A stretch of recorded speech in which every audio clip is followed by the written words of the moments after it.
dahil bagong modus ito ng mga kamataan para manakaw ang personal na information mo. Para bigyan ng mukha ang balita, Mobile Journal Kingseng. Wait, send ko to sa GC namin para maiwasan nila mag-click ng mga link mula sa stream.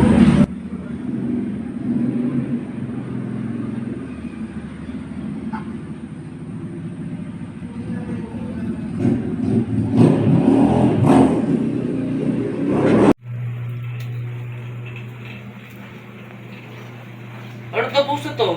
Yung mga laganap ng mga scammer, nagpapakalat ng link para manloko sa mga tao. Maisad nga to sa mga kaibigan ko para ma-aware naman sila.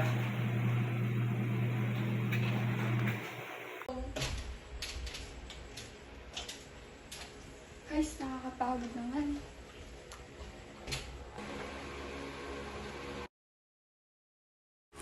Ano tong chat nila? Nakakapagod naman, makapagpahinga na nga muna. Bukas na lang matignan.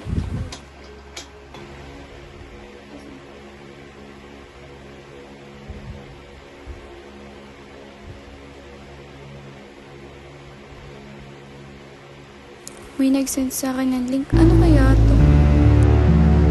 OMG! Yung abot ko lang naman!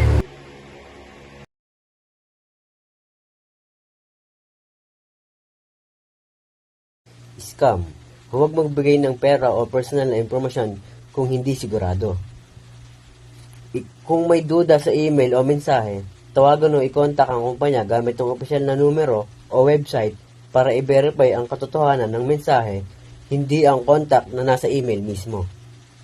Suriin ang pagkakakilanlan ng tumawag o nag-email. Gamitin ang opisyal na contact details na nahanap mo mula sa website ng organisasyon para matiyak kung tunay na ang tao o grupo na nakikipag-ugnayan sa iyo.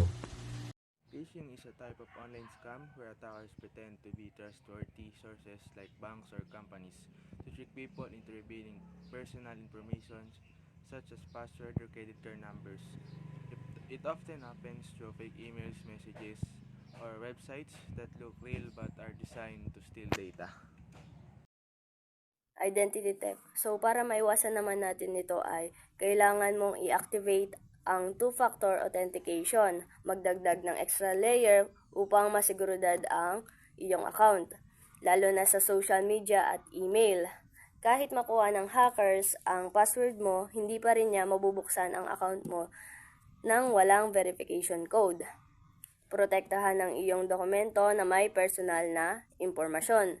Itago sa ligtas na lugar ang mga mahalagang dokumento tulad ng iyong sertipiko ng kapanganakan, social security card, at mga bank statements. Siguraduhing i-shred o sirain ang mga lumang dokumento bago mo itapon upang hindi makuha ng iba ang iyong impormasyon. At huwag rin tayo basta-basta mag-click ng mga random link or email messages na dumarating sa iyo sa internet. At yon, para maiwasan natin ang mga posibleng mangyari na hindi naman natin inaasahan. So, yun lang po.